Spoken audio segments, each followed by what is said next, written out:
Hello everyone. With Ranked 3.0 coming next season, I wanted to make a video talking about some mistakes you could be making that are holding you back from ranking up or just getting better at the game. With Ranked 3.0, I have a slight prediction that the game is going to become a little more strategy heavy relative to what the game is right now. I've always felt like Ranked 2.0 doesn't really incentivize winning, instead just playing the game a lot. With that, people are not going to try as hard to win as they would if the rank system was designed in a way that rewarded you for winning instead of playing 500 games a season. Along with this, at some point you just start losing more MMR than you win, which makes playing less fun. I think this drives people away from ranked in general, and it's just a combination of factors that I'm hoping ranked 3.0 can at the very least start to resolve. It won't be a perfect system, I think, but it's definitely a step in the right direction. Anyways, for the mistakes, I don't plan on talking about things like using your drone more or aiming at head level. Instead, I just want to talk about more macro level ideas that you might not even know about. If you think there are any mistakes people are making that I don't mention, whether they're micro or macro, it doesn't really matter, let me know.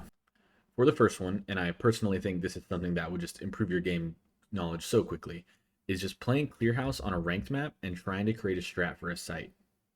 It could be for attack or defense, but the point is you want to learn the map and the site as best as you can. Playing ranked is definitely one way to learn sites and maps, but chances are you're going to lose a lot to players that already know these maps. Sometimes, as a warm up, I just go into Clear House and try to think of something beyond the default strategies of the maps.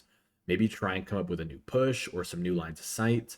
Doing this for maybe 15 minutes on a map is going to increase your map knowledge pretty quickly. For example, when this season started, I wasn't really too familiar with the Fortress map. I didn't really know the sites or how to attack or defend them very well.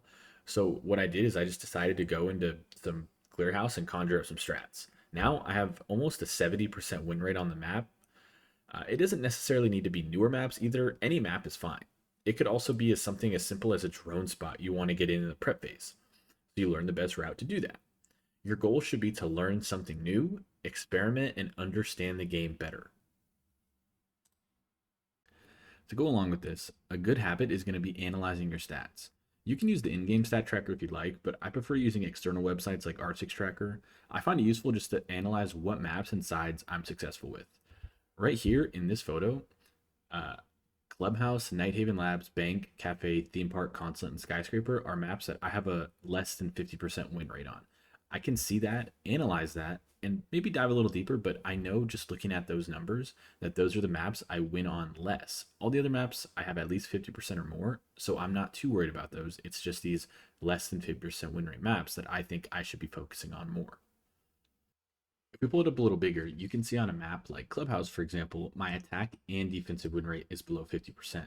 But on Nighthaven, it's just my defensive win rate. So this kind of tells me that on a map like Nighthaven, I should probably focus on my defense a little more, whereas Clubhouse, I need to focus on everything.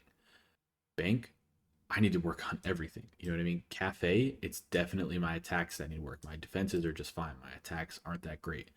Consulate, I need to work on probably everything because I just don't win on the map, but I've only played it 3 times. And that's just the kind of stats you want to look at. You know what I mean? Like Nighthaven, for example, 16 plays, but 41.3% defensive win rate. I definitely need to take a look at my defenses and see what I'm doing wrong.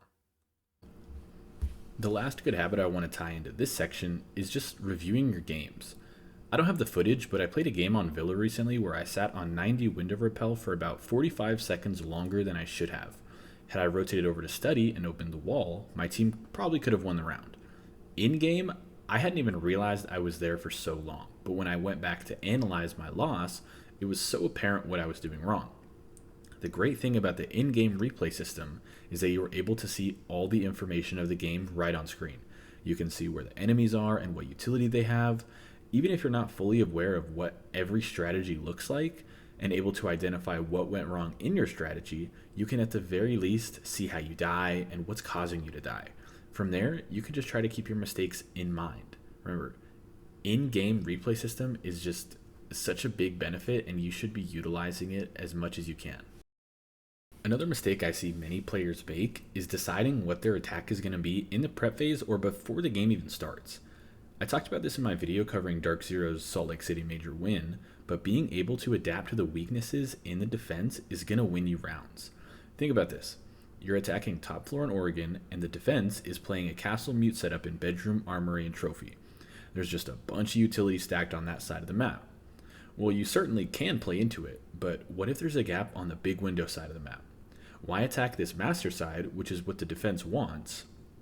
Instead, adapt your attack to the round and what's weak. That also kind of ties into the whole learning new strategy section, because learning multiple attacks will help you attack better. It's easy to say, rotate your attack to big window, but do you actually know how to attack that side of the map? Which is when that clear house part that I was talking about kind of comes into play. Learning how to attack more than one part of the map is just going to help you so much for those times when you should be rotating to the other side when you're faced with just so much utility on the side you originally planned on attacking. To make those kind of mid-round adaptations, good droning is key. I'm not going to dive heavily into droning since I have a video covering that, and most creators already talk about droning all the time. Although I am going to say, learn where good drone spots are. My next video is actually going to be about cutoff and drone spots, so I'll do a lot of that work for you, but the idea remains. And when I say learn good drone spots, what I mean is figure out a spot for a drone that gives really helpful and actionable intel, and learn how to get that drone there. In the prep phase is best since you aren't burning any round time, but you can definitely still do it in the round. A quick example that I use every time I play Border is this drone spot here in security. It gives me eyes if anybody is playing in security at the start of the round and serves as a flank drone for the rest of the round. I only have to set it up in the prep phase, which saves me a lot of time in the action phase. The last mistake I want to talk about is just playing anchor correctly. This is more so a pet peeve of mine and definitely not like a large macro adjustment, but if you're playing anchor, get on cams as soon as the round starts and be on cameras whenever your roamers need it. You get a somewhat clear picture of where the attackers might be coming from and allows you and your team to adjust accordingly. Don't wait for the attackers to start taking map control for free. Pressure them from where they're trying to start. Be proactive and not reactive.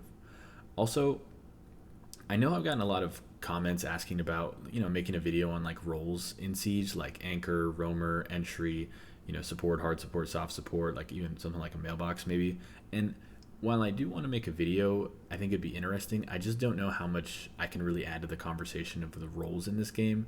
I think there's so many good videos on just all the roles in the game. If it's something that you guys really do want to see, I can make a video on it, but I just personally don't feel like I can add much original content to that conversation already. So to recap, improving in Siege is not going to be like one massive change or learning quirky strategies. It's about many smaller habits you can work on that will improve your gameplay in the long run. Learning maps outside of ranked, reviewing your mistakes, and adapting mid-round.